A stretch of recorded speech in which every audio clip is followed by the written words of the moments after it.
স্মৃতি তামান্না বুকে নিয়ে এই রাজপথে নেমেছে। তারা ন্যায় ও ইনসাফ ভিত্তিক রাষ্ট্র গঠন করেই ঘরে ফিরবে। নিশ্চিত হয়েছে যে যারা আমার স্বামীর হত্যার সাথে সরাসরি জড়িত তাদেরকে হাইকোর্ট জামিনে মঞ্জুর করেছেন।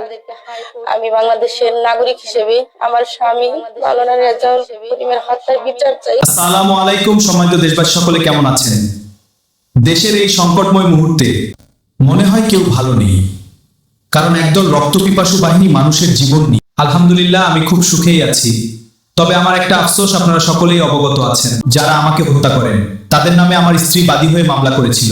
আজ তাদের 1 নম্বর আসামি সহ 40 জনের 3 সপ্তাহের জন্য আগাম জামিন দিয়েছে হাইকোর্ট, যেন তারা নির্বাচন আবার বিশৃঙ্খলা করতে পারে। তাহলে দেশের বর্তমান পরিস্থিতি দেখুন।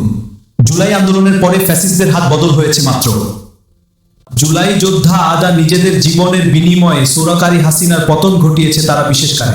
হাদি ভাই কি এরকম একটি বাংলাদেশ ও এরকম বিচার ব্যবস্থা চেয়েছিলেন? কখনো না। আমারও আরো যারা শহীদ হয়েছে তাদের কারো হত্যার ন্যায় বিচার হবে না।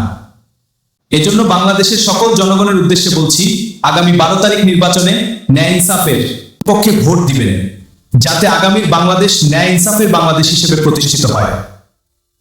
আর আমার জন্য এবং জুলাই যোদ্ধা যারা দেশের জন্য জীবন দিয়েছি হাদি ভাই সহ সকলকে জান্নাতে মেহমান হিসেবে কবুল করেন, আমি এই আশা রেখে আজকের মতো বিদায় নিচ্ছি। সবাই ভালো থাকবেন। আসসালামু আলাইকুম ওয়া রাহমাতুল্লাহি ওয়া বারাকাতুহু। সুস্থ থাকবেন।